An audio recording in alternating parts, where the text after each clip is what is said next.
स्वागत है आप सभी का सी न्यूज के खास प्रोग्राम आरोग्यम में और मैं हूं आपके साथ आयुषी गौड़। आज इस विशेष प्रोग्राम आरोग्यम में हम बात करेंगे ऐसे रोग की, एक ऐसी बीमारी की जो सर्दियों में लगातार फैलती जा रही है, सर्दियों में अक्सर देखने को मिलती है। ये बीमारी आजकल आम हो चुकी है। जी हाँ, हम बात करेंगे पाइल्स की। ये होती क्या है, कैसे होती है, क्या कारण है, इस पर चर्चा के लिए हमारे साथ जुड़ रहे हैं doctor Ankur Bansal, piles and laparoscopy laser surgeon. Sir, आपका बहुत बहुत स्वागत है हमारे खास प्रोग्राम में। नमस्कार, मैं डॉक्टर अंकुर बंसल, मैं laser laparoscopic and trauma surgeon हूँ और आगरा में SR multi super speciality hospital नामनेर में कार्यरत हूँ। मैं सीनियर सर्जन हूँ। और जैसा कि आयुषी जी ने कहा कि पाइल्स और आगे मैं जोड़ूंगा इसमें फिशर, फिस्टुला, पाइलोनल साइनस, ये सब बीमारियां बहुत आम हो चुकी हैं और सर्दियों में बढ़ जाती हैं। तो मैं यही बताना चाहूँगा बेसिकली है क्या ये बीमारी। पाइल्स बेसिकली क्या होता है, जो हमारा गुदा का रास्ता है या लेट्रिन का रास्ता है, उसमें हमारी शिराओं में सूजन बढ़ जाती है, शिराओं में खून का दौरा बढ़ जाता है और शिराएं सूज जाती हैं। तो उसकी वजह से मरीज को दिक्कत होती है, दर्द होता है या खून आता है और सूजन आ जाती है या खुजली होती है, जिसकी वजह से उसे दिक्कत होती है। इसे पाइल्स कहते हैं। और पाइल्स के साथ ही दूसरी जो बीमारी है जो मरीजों में अक्सर देखने को मिलती है, सर्दियों में बढ़ जाती है, वो फिशर है। फिशर को हिंदी में भगंदर भी कहते हैं और इसका मतलब ये होता है कि लैट्रिन के रास्ते में या मोशन के रास्ते में कट लग जाता है। हिंदी में समझाएं तो एक अल्सर बन गया, एक घाव बन गया, उसे कहते हैं। और फिस्टुला एक असहनीय, एक असामान्य मार्ग है जो कि एक लैट्रिन के रास्ते के अंदर एक छेद हो जाता है उसके चारों तरफ, और वो मोशन का रास्ते के अंदर छेद की वजह से जो मोशन है उसमें जाके पस बन के निकलता रहता है। तो मरीज जो मेरे पास आते हैं जनरली, उन्हें यही दिक्कत है। हर आदमी आके पाइल्स के बारे में जानकारी चाहता है, पाइल्स हो गए, मुझे पाइल्स हो गए। तो हमें सबसे पहले उसको ये देखना पड़ता है कि इसको बेसिकली पाइल्स है कि फिशर है कि इसको फिस्टुला है। तो ये सब चीजें हमें मरीज से देख के जानकारी करके पता करनी होती है। जी बिल्कुल, ये तो आपने बताया कि पाइल्स होती क्या है। सबसे बड़ी परेशानी क्या है, लोगों को पता ही नहीं चलता कि ये होती क्यों है, क्या वजह है, क्या रीजन है डॉक्टर इसका? देखिए, piles basically piles, fissure, fistula जो गुदा रोग से संबंधित बीमारियां हैं, इसके कई सारे कारण हैं। सबसे पहला कारण, जो मोस्ट इंपॉर्टेंट कारण है, वो कॉन्स्टिपेशन या कब्ज है। जो ज़्यादातर जो पेशेंट्स हैं या लोग हैं, वो जो कॉन्स्टिपेशन रहता है, जिनको कब्ज रहता है, वो जोर लगाते हैं और उनकी जोर लगाने की वजह से शिराओं में सूजन आ जाती है। तो सबसे मुख्य कारण फिशर का भी और पाइल्स का भी और फिस्टुला का भी ये कब्ज है। कब्ज के अलावा जो और कारण हैं वो मुख्य तौर पे हैं, प्रेगनेंसी के अंदर भी पाइल्स हो जाते हैं, बहुत कॉमन है। साथ में जब आप ओवर प्रोग्रेशन करते हैं, आप डायरिया की दवाइयां लेते हैं, बार बार मोशन जाते हैं, उसकी वजह से भी आपको ये बीमारियां हो जाती हैं। जो एक सबसे इंपॉर्टेंट चीज़ मैं बताना चाहूँगा, जो टॉयलेट में बहुत देर तक बैठे रहते हैं, कई लोग अखबार लेके जाते हैं, मोबाइल लेके जाते हैं, किताबें लेके जाते हैं, टॉयलेट में बहुत देर तक बैठने से भी पाइल्स का डेवलपमेंट हो जाता है, क्योंकि शिराओं में सूजन बढ़ती है और खिंचाव नीचे की तरफ बढ़ता है। साथ में कुछ क्रॉनिक लिवर डिजीज के पेशेंट हैं, जिनको जो एल्कोहलिक हैं, जो ड्रिंक करते हैं, उनके अंदर भी नसों के अंदर जो खून का रक्त रसा है वो बढ़ जाता है और उनको भी पाइल्स डेवलप हो जाते हैं। लिवर डिजीज वाले पेशेंट्स में पाइल्स के अंदर बहुत ज़्यादा खूनी रिसाव होता है और उनके काफ़ी बड़े पाइल्स हो जाते हैं। इसलिए हम कहते हैं कि ड्रिंक नहीं करिए, इसकी वजह से पोर्टल हाइपरटेंशन से भी पाइल्स होने के चांसेस रहते हैं। साथ में आप अगर बहुत देर तक बैठे हुए हैं एक जगह पे और ऑफिस वर्क कर रहे हैं, घंटों आप बैठे हुए हैं, जो जैसे कि आईटी वाले लोग हैं या ऑफिस वाले लोग हैं या बैंक वाले लोग ज़्यादातर मेरे पास आते हैं, जो बहुत देर तक बैठे रहते हैं, उनको भी पाइल्स की समस्या हो जाती है। कुछ मिलिट्री के पर्सन्स हैं जो बहुत ज़्यादा पैरा जंपिंग करते हैं, पैरासेलिंग करते हैं, जिनका भाग दौड़ और उछल कूद का काम ज़्यादा होता है, जिसमें जोर लगता है, उनको भी पाइल्स की समस्या हो जाती है। तो ये कुछ मुख्य कारण है जिसकी वजह से पाइल्स अक्सर पेशेंट्स में हो जाते हैं और फिशर की समस्या भी हो जाती है। जी बिल्कुल, यानी कि इन वजह से पाइल्स की समस्या हो जाती है। तो डॉक्टर, कैसे पता चले, एक कॉमन पर्सन को कैसे पता चले कि उसे पाइल्स की समस्या होती जा रही है? देखिए, पेशेंट है या जो भी इंसान, पेशेंट्स को कैसे पता चलता है, उन्हें सबसे पहले जो सिम्टम आता है, उन्हें ये लगता है कि मोशन के रास्ते में कुछ सूजन आ रही है। जब भी वो मोशन या शौच करने बैठते हैं तो उन्हें कुछ फूला हुआ महसूस होता है। दूसरी चीज़, उनको रक्त रसाव होता है, ब्लीडिंग होती है, इसे स्प्लैश इन द पैन कहते हैं। ये रक्त ज़्यादातर मोशन के साथ मिलके नहीं आता, जब मोशन हो जाता है या मोशन होने से पहले टपकता है, बूंद की तरह से टपकता है, स्प्लैश इन द पैन कहते हैं। साथ में उनको खुजली की शिकायत भी हो सकती है मोशन के रास्ते में, उनको हर समय एचिंग रह सकती है, कुछ सूजा हुआ लगता है, ब्लीडिंग होती है, या उनको म्यूकस डिस्चार्ज आता है लैट्रिन के रास्ते से। तो ये कुछ मुख्य चीज़ें हैं। और पाइल्स के अंदर तो ये 4-5 चीजें हैं। फिशर का कैसे पता चलता है? मोशन करने में बहुत तेज दर्द होता है, असहनीय दर्द होता है जब वो मोशन करने जाते हैं। कई लोग तो मोशन जाते ही नहीं है कि उन्हें ये डर लगता है कि हम मोशन जाएंगे तो हमें इतना ज्यादा पेन होगा, इतना ज्यादा पेन होगा कि वो मोशन इसके डर के मारे जाते ही नहीं, क्योंकि कट लगा होता है। और कट की वजह से क्या होता है, एक ये हमारा मोशन का रास्ता है। मैं एक छोटी सी आपको फिजियोलॉजी बताना चाहूंगा। ये मोशन का रास्ता है हमारा। मोशन के रास्ते में नॉर्मली हमारा ऐसा होता है कि जब इसके अंदर फिशर हो जाता है या भगंदर हम कहते हैं, तो कट लग जाते हैं, ऊपर और नीचे कट लग जाता है। कट लगने की वजह से हमारा यहाँ पे इंटरनल स्फिंक्टर होता है। उस स्फिंक्टर का काम होता है मोशन के रास्ते को पकड़ के रखना है, मोशन बाहर नहीं निकलने देना, उसको कंट्रोल करता है। ये मोशन के रास्ते में जो इंटरनल स्फिंक्टर होता है ये टाइट हो जाता है, इसका स्पाज्म हो जाता है। तो मोशन का रास्ता अगर नॉर्मली इतना चौड़ा है तो जब हम पेशेंट्स को देखते हैं तो उनका नॉर्मली ये जो होता है बिल्कुल बंद हो जाता है। रास्ता बंद होने की वजह से ये रास्ता छोटा हो जाता है और कट लगने की वजह से यहाँ पे ओपन वुंड हो जाता है, जिसकी वजह से मरीज को दिक्कत होती है। अब क्या होता है, ये जो रेक्टल कैनाल है, ये इसका पूरा लैट्रिन का रास्ता है, इसमें प्रेशर बढ़ जाता है और प्रेशर बढ़ने से, वो मोशन के रास्ते में जोर लगाने से, कॉन्स्टिपेशन होने से आपको बवासीर या पाइल्स डेवलप हो जाते हैं। तो बहुत कॉमन जो पैथोलॉजी है जो लोगों को समझनी चाहिए कि मोशन का सबसे पहले आपको फिशर भगंदर हुआ, उसके बाद मोशन का रास्ता छोटा हो गया, उसके छेद छोटा हो गया, छेद प्रेशर बढ़ गया, प्रेशर की वजह से बवासीर डेवलप हो गई, बवासीर की वजह से आपको ब्लड आने लगा। तो ये पूरी कॉमन पैथोलॉजी है जो मरीजों को होती है, जिसकी वजह से सारी प्रॉब्लम शुरू होती है। तो जनरली पाइल्स भी अलग हो सकते हैं और फिशर भी अलग हो सकता है, और दोनों कई सारे पेशेंट्स में ये ओवरलैप भी करता है। पेशेंट को फिशर भी होता है, पाइल्स भी होता है, मोशन का रास्ता बंद भी होता है, तो उसका इलाज उसी हिसाब से फिर हम करते हैं। क्या कुछ अलग अलग टाइप्स भी होते हैं इसके? हाँ, पाइल्स कई प्रकार का होता है। देखिए, पाइल्स सबसे पहले एक्सटर्नल पाइल्स और इंटरनल पाइल्स। एक्सटर्नल पाइल्स जो बाहर लटके हुए हैं, जो हमें बाहर से दिख रहे हैं, और इंटरनल पाइल्स जो अंदर हैं। और इंटरनल पाइल्स की जो हम करते ग्रेडिंग करते हैं, फिर ग्रेड 1, 2, 3, 4 4 ग्रेड के इंटरनल पाइल्स होते हैं। पहला ग्रेड होता है कि पाइल्स थोड़े बड़े हुए हैं लेकिन वो छोटे हैं, ज्यादा बड़े नहीं। ग्रेड 2 में पाइल्स बाहर निकल आते हैं, अपने आप अंदर चले जाते हैं। ग्रेड 3 में पाइल लटके रहते हैं, लेकिन अगर हम उंगली से डिपॉजिट करते हैं तो वो अंदर चले जाते हैं। और ग्रेड 4 में परमानेंटली प्रोलैप्स पाइल रहते हैं, वो बाहर ही रहते हैं, उंगली से डिपॉजिट करने पे भी वो अंदर नहीं जाते। और एक कैटेगरी और है थ्रोम्बोस्ड पाइल्स। सर्दियों में अक्सर जो हम पेशेंट्स देखते हैं उसमें थ्रोम्बोस्ड पाइल्स बहुत ज्यादा आते हैं। थ्रोम्बोस्ड पाइल्स के अंदर पाइल्स लटक के बहुत ज्यादा सूजन आ जाती है और उसमें से खून का रिसाव होता रहता है, उसमें खून की नलियां बाहर के पाइल्स में भी बन जाती हैं।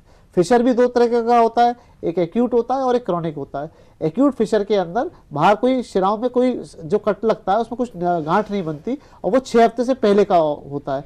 क्रॉनिक फिशर हम तब कहते हैं जब फिशर 6 हफ्ते बाद का हो जाता है, जो क्रॉनिक हो जाता है। उसके अंदर जो शिराएं होती हैं उसमें जो कट लगता है उसके बाहर बड़ी बड़ी गांठें भी बन जाती है, जिसको हम एनल टैग्स कहते हैं। अगर उनका ऑपरेशन करना पड़ता है तो वो एनल टैग्स को भी हमें निकालना पड़ता है। एनल टैग्स मोशन के रास्ते के बाहर बड़ी बड़ी इतनी गांठें बन के जो मरीज को जब बैठने में परेशानी देती है और उसमें सूजन आ जाती है।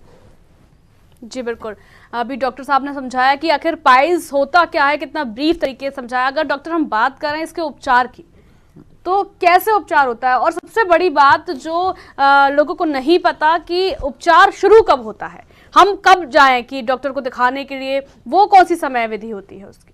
देखिए, पाइल्स, फिशर, फिस्टुला, ये जो बीमारियां हैं, ये जितनी अर्ली स्टेज पे आप इसको पहचान लेंगे अपने अंदर और अर्ली स्टेज पे डॉक्टर को दिखाएंगे, उतनी जल्दी आप ठीक हो जाएंगे। जनरली जो हमारे पास पेशेंट्स ओपीडी में आते हैं वो काफ़ी लेट स्टेज में आते हैं, क्योंकि ये एक टैबू है, एक शर्म की वजह से। ये मेल और फीमेल्स दोनों में होता है, तो ये शर्म की वजह से लोग दिखाते नहीं हैं, झेलते रहते हैं। और कभी क्वैक्स को दिखा लिया, किसी को दिखा लिया जाके, और पास के मेडिकल स्टोर से दवाई ले ली, क्योंकि आजकल बहुत ज्यादा आयुर्वेदिक दवाइयां आती हैं जो पाइल्स के नाम से आती है, तो उन्हें समझ में तो आ जाता है कि मुझे कोई बीमारी है, लेकिन वो उसका इलाज नहीं कराते। लोकल केमिस्ट से दवाई लेके अपने घर पे अपना इलाज करते रहते हैं और बीमारी को बढ़ाते रहते हैं। लोकल केमिस्ट तो सही बात है, लेकिन एक और तंत्र मंत्र और घरेलू उपचार भी बहुत चल रहा है इस बीमारी के। बिल्कुल आपने सही, उसके बारे में क्या कहना चाहिए? बिल्कुल आप सही कह रहे हैं। आजकल नेट से और घर पे जो चीजें हैं उसको पढ़ के आयुर्वेदिक और होम्योपैथिक और अपने हिसाब से अपना उपचार कर लेते हैं। कई सारे तंत्र में भी चले जाते हैं, कई सारी टेक्निक्स अपनाते हैं, लेकिन वो सही जगह पे नहीं पहुंचते हैं। अगर वो हमारे पास सही टाइम पे आ जाएं और उपचार ले लें तो बेसिक बहुत कम चीज़ों से ही वो ठीक हो जाएंगे और उन्हें ऑपरेशन की जरूरत भी नहीं पड़ेगी। पर जनरली हमने अपनी प्रैक्टिस में देखा, पेशेंट तभी आता है जब उसे ब्लीडिंग बहुत ज़्यादा हो जाती है या पेन असहनीय हो जाता है, जब तक वो झेल सकता है। खासकर महिलाएं, फीमेल्स में ये अक्सर देखा गया है, वो तो बिल्कुल लास्ट स्टेज पे आती है जब बिल्कुल उनसे रोका नहीं जाता, जब बहुत ज्यादा सीवियर पाइल्स बढ़ जाते हैं। या फिशर, फीमेल्स में फिशर ज्यादा होता है, उनको भगंदर ज्यादा होता है और एंटीरियर साइड पे ज्यादा होता है, ऊपर की तरफ ज्यादा होता है। पाइल्स की समस्या होती है पर छोटे पाइल्स होते हैं, तो उनको इस दिक्कत में, पर वो काफी लेट स्टेज प्रेजेंट करती हैं। जल्दी आएंगी तो उनको इलाज में इतनी दिक्कत नहीं आएगी। इसके उपचार की कौन कौन सी विधि है डॉक्टर? लोगों को कैसे पता होगा कि उन्हें कौन सी विधि से उपचार कराना है? देखिए, उपचार सबसे पहले हमें ये समझना होगा कि उपचार लेना कब है। मरीज को जब दिक्कत हो रही है, इनिशियल दिक्कत है, उससे पेन हो रहा है या ब्लीडिंग शुरू में स्टार्ट हुई है या उसको कॉन्स्टिपेशन बहुत ज़्यादा रह रहा है, तो उसे तुरंत अपने डॉक्टर से विचार विमर्श करना चाहिए और उसे दिखाना चाहिए। तो सबसे पहले हम पेशेंट जब हमारे पास ओपीडी में आता है तो हम सबसे पहले उससे ये पूछते हैं आपको दिक्कत क्या है, आपको दर्द ज़्यादा होता है, कि आपको ब्लीडिंग ज़्यादा होती है, कि आपको कॉन्स्टिपेशन ज़्यादा रहता है, या आपको म्यूकस ज़्यादा आता है या खुजली ज़्यादा होती है। तो पहले हम सिम्टम्स पूछते हैं, सिम्टम्स से हमें अंदाज़ा लग जाता है। अगर वो कहता है ब्लीडिंग ज़्यादा होती है तो हम समझ जाते हैं इसको पाइल्स की समस्या ज़्यादा है, फिशर नहीं है। और अगर पेन ज़्यादा बताता है तो हम समझ जाते हैं इसको फिशर ज़्यादा हो सकता है या फिर दोनों का कॉम्बिनेशन हो सकता है। उसके बाद हम एक जाँच करते हैं जिसको पररेक्टल एग्जामिनेशन या प्रोक्टोस्कोपी कहते हैं। ये एक दूरबीन है जिससे हम गुदा के रास्ते की मार्ग की जांच करते हैं। उस जांच में जब हम जांच करते हैं तो हमारे को कई सारी चीज़ें मालूम पड़ जाती हैं। सबसे पहले हमें ये मालूम पड़ता है कि इसके अंदर जो पाइल्स हैं उसकी ग्रेड क्या है। अगर पाइल्स हैं तो पाइल्स की ग्रेड क्या है, ग्रेड 1 है, 2 है, 3 है या 4 है। फिर हम फिशर देखते हैं, फिशर है तो ये एक्यूट फिशर लग रहा है कि क्रॉनिक फिशर लग रहा है, या ये फिशर ऊपर भी है नीचे भी है, कहाँ कहाँ पर ये फिशर है। साथ में हम ये भी देखते हैं कि इसको कहीं फिस्टुला तो नहीं है, क्योंकि मरीज को तो सारी बीमारियां पाइल्स लगती हैं क्योंकि उसने सुना ही पाइल्स है, उसे नहीं पता कि उसे फिशर है कि फिस्टुला है कि पाइलोनल साइनस है। कई बार लोगों को एक छेद होता है चारों तरफ लैट्रिन के रास्ते के जिसमें से मवाद आता रहता है, उसे भी वो पाइल समझ लेता है, जबकि ऐसा नहीं है। तो ये सब चीज़ें हम देखने के बाद फिर उसका ट्रीटमेंट डिसाइड करते हैं कि हमें क्या करना चाहिए। तो यहाँ से हम ट्रीटमेंट शुरू करते हैं। ये तो रही ट्रीटमेंट की बात। एक लेजर इसकी विधि बहुत चल रही है, लोग उसकी तरफ बहुत अट्रैक्टिव भी हो रहे हैं क्योंकि उसमें दर्द नहीं होता, चीरा फाड़ी नहीं होती।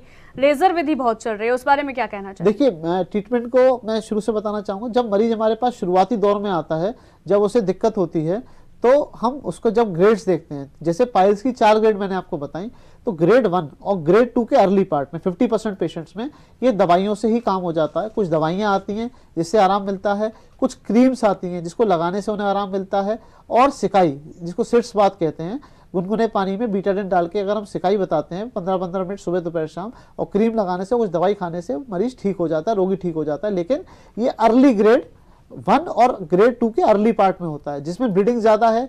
ग्रेड 2 का लेट पार्ट है या ग्रेड 3 है या ग्रेड 4 है, उसमें हम फिर ऑपरेशन ही सजेस्ट करते हैं। साथ में अगर भगंदर है या फिशर है तो फिशर के लिए हम उसको ये बताते हैं कि भाई आप पहले ऑपरेशन से पहले आप दवाई खा के देखिए और सिकाई क्रीम करिए, उससे आराम मिल जाता है तो ठीक है, नहीं तो फिर हम आपका ऑपरेशन करेंगे। तो दवाइयाँ से 60 से 70% मरीज दवाइयों से, क्रीम से और सिकाई से ही ठीक हो जाते हैं। ऑपरेशन की जरूरत 20 से 30% में ही जरूरत पड़ती है। वो भी अगर जल्दी स्टेज में पेशेंट आता है तो ऑपरेशन की बिल्कुल जरूरत नहीं है, वो प्रॉपर ट्रीटमेंट लेके ठीक होता है। तो मेरा यहाँ पर आपको एक ही सुझाव है कि अगर आपको कहीं भी, आप हिंदुस्तानी कोने में अगर आपको जरा भी दिक्कत महसूस हो रही है तो तुरंत एक प्रॉपर सर्जन या डॉक्टर को दिखाएंगे तो आपको ऑपरेशन की चीज से बच जाएंगे और अपना आप इलाज दवाइयों से ही करवा पाएंगे। तो ऑपरेशन का क्या प्रक्रिया होती है? अगर ऑपरेशन की किसी को जरूरत है तो उसकी क्या प्रक्रिया होती है? देखिए, ऑपरेशन पाइल्स के अंदर ऑपरेशन आज की डेट में काफी चीजों से तरीके से होता है। सबसे पहली विधि मैं आपको बताना चाहूंगा जिसको कहते थे ओपन हेमरोडेक्टमी। ओपन हेमरोडेक्टमी का मतलब है जिसमें काटपीट होती है, जो सबसे पहले डिवाइस की गई थी, जो कि कन्वेंशनल है, जो हर आदमी करता है और ये बहुत कॉमन है। ओपन के बाद फिर क्लोज टेक्निक आई। क्लोज टेक्निक में काटने के बाद बंद कर दिया जाता था। ये दोनों टेक्निक काफी पुरानी है और ये कन्वेंशनल टेक्निक्स हैं। अब इन बीमारियों की लेटेस्ट टेक्निक आ गई है, बहुत नवीनतम तकनीक आ गई है, जिससे कि बहुत सारे फायदे हैं। सबसे पहले जैसे स्टेपलर, जिसको MIPH कहते हैं, उससे ऑपरेशन हो जाता है, जिसमें चीर फाड़ की जरूरत ही नहीं है, कोई चीरा टाँका नहीं आता, कुछ नहीं आता। अब सबसे लेटेस्ट जो है उसके ऊपर लेजर है, और लेजर से भी लेटेस्ट जो है हार्मोनिक है। तो ये जैसे मैंने आपको कुछ टेक्निक बताई, जैसे कि मैंने आपको हार्मोनिक, लेजर और लेजर के साथ साथ मैंने आपको MIPH स्टेपलर बताया, इसके बहुत सारे फायदे हैं। और इस टेक्निक के अंदर कोई ब्लीडिंग नहीं होती, पेशेंट अपने घर उसी दिन ऑपरेशन करा के चला जाता है, कोई चीरा टाँका नहीं आता, मरीज का रक्त रिसाव बिल्कुल नहीं होता, दोबारा होने के चांसेस बिल्कुल नगण्य हो जाते हैं उसके। पेशेंट को दर्द नहीं होता, दर्द रहित सर्जरी है, पेशेंट को दवाइयों की बहुत ज़्यादा ज़रूरत नहीं पड़ती, ऑपरेशन के बाद दवाइयाँ बहुत कम मात्रा में लेनी पड़ती हैं। सबसे अच्छी बात, पेशेंट चल के हॉस्पिटल आता है और चल के अपने घर जाता है, अगले दिन अपने काम पे चला जाता है। तो आज की जीवन शैली में, जो कि बहुत फास्ट है और लोग जल्दी रिजल्ट चाहते हैं, तो उन सबसे मैं यही कहना चाहूँगा कि अगर आपको ऐसी कोई बीमारी हो गई है और उसका अगर ऑपरेशन ही सुझाव डॉक्टर साहब ने दिया है, तो उसको आप लेज़र से या फिर आप हार्मोनिक से ऑपरेशन कराएं, क्योंकि ये टेक्निक बहुत सुविधाजनक है। आपको बहुत एक महीने रेस्ट नहीं करना पड़ता, दर्द नहीं होता। लोग ऑपरेशन कराने से जनरली डरते हैं, इसलिए उनको दर्द होता है। इसके टेक्निक में बताते हैं कि पाइल्स के ऑपरेशन में दर्द होता है, लेटा रहना पड़ता है, तो ऐसा कुछ नहीं करना पड़ेगा।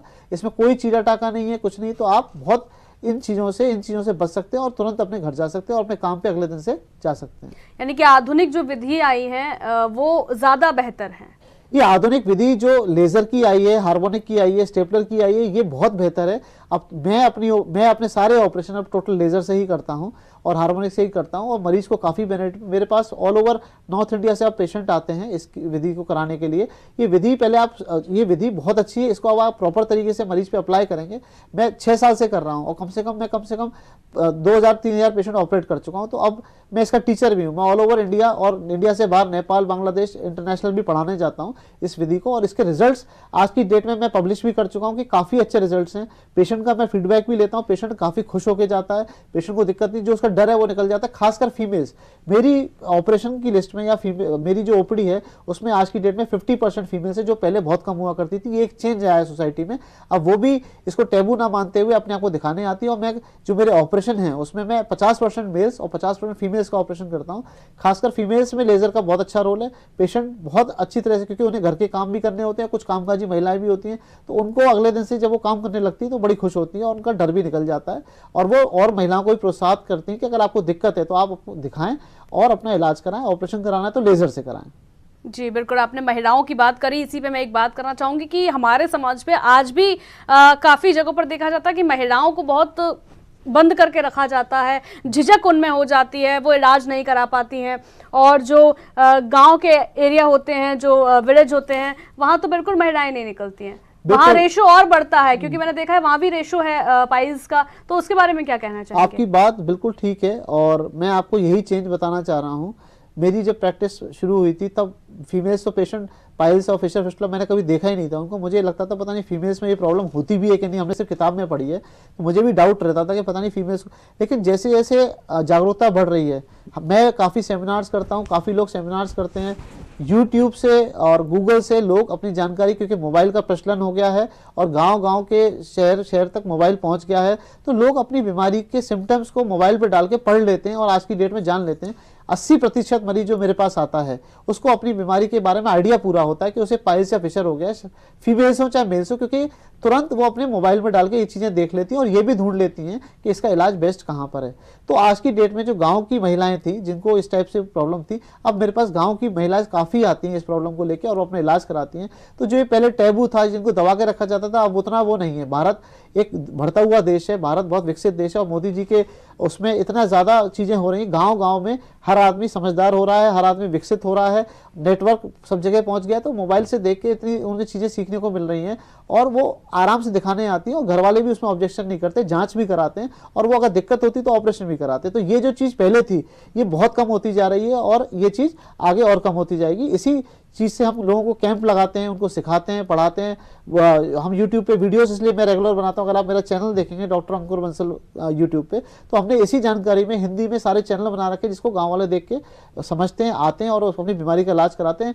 तो ये चीज़ें बहुत आजकल चेंज होती जा रही हैं। यानी कि आधुनिकता के दौर में समाज में भी जागरूकता फैल रही है। बिल्कुल आपका बात सही है। जागरूकता फैलाने का सबसे बड़ा काम मीडिया ने किया, जो आप लोग करते हैं, आपको धन्यवाद है बहुत बहुत। और जैसे आप ये इंटरव्यू ले रहे हैं तो जहाँ जन तक पहुंचेगा तो उनकी जानकारी बढ़ेगी, वो और उनको समझ में आएगी बीमारी के बारे में, अपना और चीज़ों को वो बच सकेंगे और इलाज अपना करा सकेंगे। और इंटरनेट के दौर में ये सब चीज़ें भी बहुत ज़रूरी है, लोगों को पढ़ाना बहुत ज़रूरी है। जी बिल्कुल, लोगों को जागरूक होना, पढ़ना, ये सब बहुत ज़रूरी है। डॉक्टर, मैं एक चीज़ जानना चाहूँगी जो लोगों के दिमाग में भी बहुत एक कन्फ्यूज़न पैदा करती है कि हमने ऑपरेशन करा लिया और पाइल्स ठीक भी हो गई, सारी बीमारी ठीक हो गई, लेकिन कुछ टाइम बाद देखा जाता है कि वापस होने लगती है, उसकी क्या वजह है? बहुत बढ़िया आपने सवाल पूछा। और देखिए, पेशेंट जनरली जब हमारे पास आते हैं इन बीमारियों को लेकर और ऑपरेशन की हम सलाह देते हैं, इनको ज़रूरत होती है, तो उनका अक्सर ये सवाल रहता है कि डॉक्टर साहब ये जड़ से ख़त्म हो जाएगी का, ये बचेगी तो नहीं, ये दोबारा तो नहीं हो जाएगी? तो देखिए, किताब और जो वो किताब जो कहती है या जो लिटरेचर कहता है कि पाइल्स की बीमारी हो, चाहे फिशर हो, चाहे फिस्टुला हो, ये सब गुदा रोग की बीमारियां दोबारा हो जाती हैं अगर हम प्रॉपर प्रिकॉशंस ना लें। कोई ये बीमारी ऐसी नहीं है जो ये पथरी है, पित्त की थैली निकाल दी तो वो दोबारा कभी नहीं होगी, अपेंडिक्स निकाल दी वो दोबारा कभी नहीं होगी। पर ये ऐसी बीमारियां हैं क्योंकि मोशन आप जाओगे, मोशन जाना बंद तो करोगे नहीं। अगर आप उसकी प्रॉपर हाइजीन मेंटेन करोगे, आप अपने पेट को सही रखोगे, आप बाहर का गरिष्ठ भोजन नहीं खाएंगे, डीप फ्राइड चीज़ें नहीं खाएंगे, बाहर के जो मोमोज हैं या जो मैदा से बनी चीज़ें उनको नहीं खाएंगे, और आप रेगुलर एक्सरसाइज करेंगे, व्यायाम करेंगे, आपका कॉन्स्टिपेशन नहीं होगा।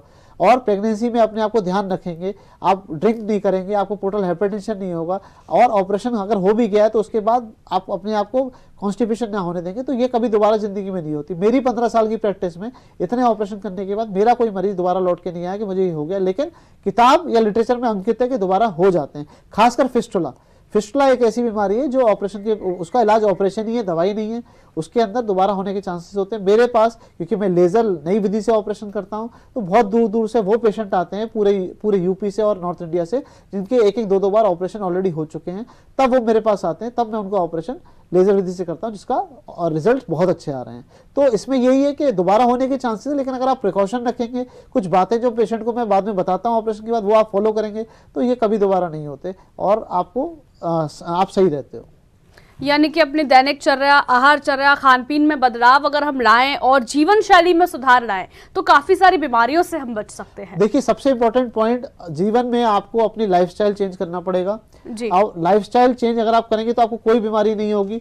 लाइफस्टाइल चेंजेस में सबसे इंपॉर्टेंट व्यायाम है, एक्सरसाइज है। आप रेगुलर एक्सरसाइज करिए, हफ्ते में मिनिमम रिकमेंडेड है 5 दिन 40 मिनट एक्सरसाइज रोज करिए, तेज चलिए, घूमने जाया करें, वॉक करें, टहलें, इससे ये सबसे बड़ी एक्सरसाइज है। कार्डियो जरूर करें। मेडिटेशन बहुत इंपॉर्टेंट है, मेडिटेशन आपकी नसों को आराम पहुंचाता है, आपको काम करता है और बीमारियों से बचाता है, वो जरूर करें।